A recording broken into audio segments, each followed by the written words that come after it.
Alright, round 4, last round for the evening. Joris, after taking Ricardo's spot on coverage, is again on a mulligan 5. Just not very lucky today. He is playing Nigel, who is back from round 2, to see if he can edge out another victory here. His victory on coverage. Looks like we have Dragon's Rage Channeler and a Bauble first turn for Nigel here. Looking at the top card of Joris' deck, and that takes him a bit to read. It's an Inquisition. That explains why he needed a moment. That is a Mystical Archives Japanese Inquisition of Kozilek. Yeah, that needs to be a bit of reading.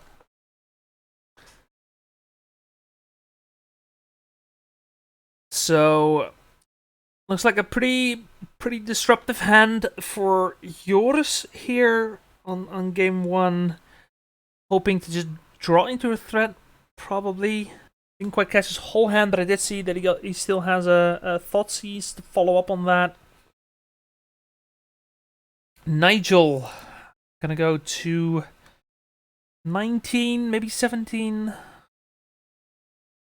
Blitz deck doesn't shock that often, actually. Oh, right, of course, the next people are playing. Nigel on the left is still playing Izzet Blitz. Joris on the right is playing Dead Guy Ale, which, for those of you who are not familiar with Legacy terminology, as we see a Soulscar Mage coming out here for Nigel. Dead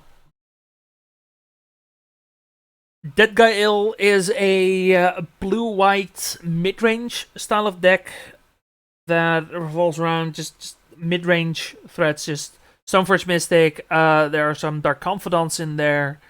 You got some Liliana of the Veil. You got some discard as disruption. Taking Stormwing Entity here, and yeah, just general mid-range things. No Reanimator package here. No Grief shenanigans. Just good old fair mid-range. Second Stormwing Entity coming out for Nigel here.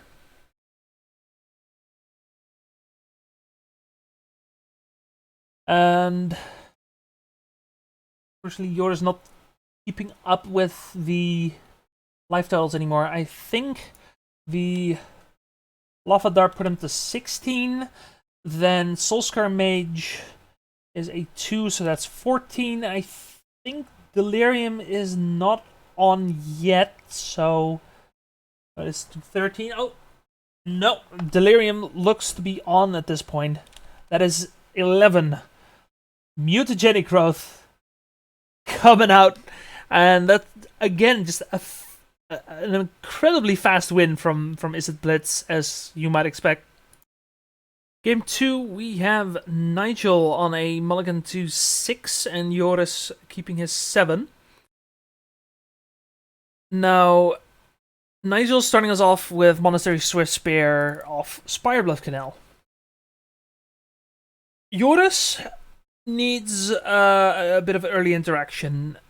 I think that game 1 he didn't know what his opponent was playing, so and you're on a mulligan to the 5.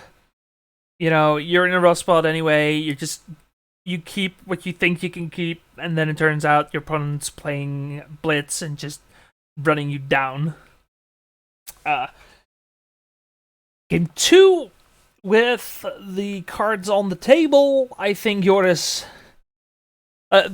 not literally the cards on the table, figuratively speaking, the cards are on the table, and Joris is more easily able to come up with a game plan here. The find of Stoneforge Mystic is sort of Fire and Ice, which is that's gonna put some work against Nigel here. That's gonna be great. It's gonna be fantastic. It's huge. We have a Dragon's Rage Channeler being played post-combat. Pre-combat, I think there was a second Swift Spear. Again, bit of a lighting issue for this evening. My apologies, but we'll make it work. No worries. Silent Clearing coming out from Joris. He's showing Stoneforge Mystic, Damping Sphere, Vindicate. Looks like another land and Lingering Souls. Yeah. Could decide to play the second Stoneforge Mystic, get Cauldra, and then equip the sword to Cauldra next turn. That is something worth considering. And like at that point, if you've got a germ with both Cauldra and a Sword of Fire and Ice, I think Nigel's just getting stuffed into a small box and gonna be able to cry. But it's gonna have to be off the back of this Sword of Fire and Ice, I feel. Lingering Souls. Joris decides to cast Lingering Souls, taking 1 damage. And is holding off on actually deploying the sword. Maybe he wants to deploy and equip it immediately. That's a possibility. We have Expressive Iteration coming out from Nigel. Gonna surveil a Soulscar Mage to the graveyard of the Dragon Rage Channeler. And then look at the top 3. 1 to his hand, 1 into exile, 1 on the bottom. That Fire Islet is then immediately played.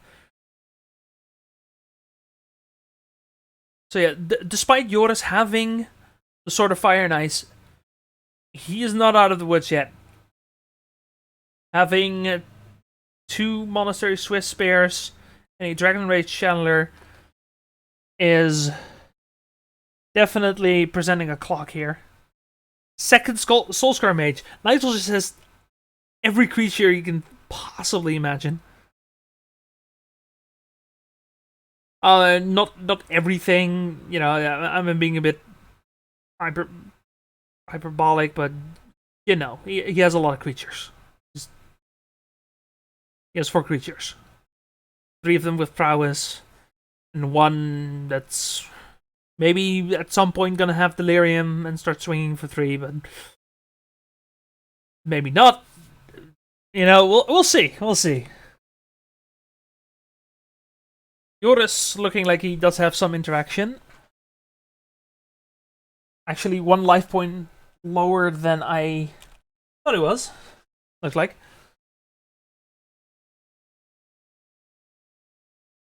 I think Nigel may have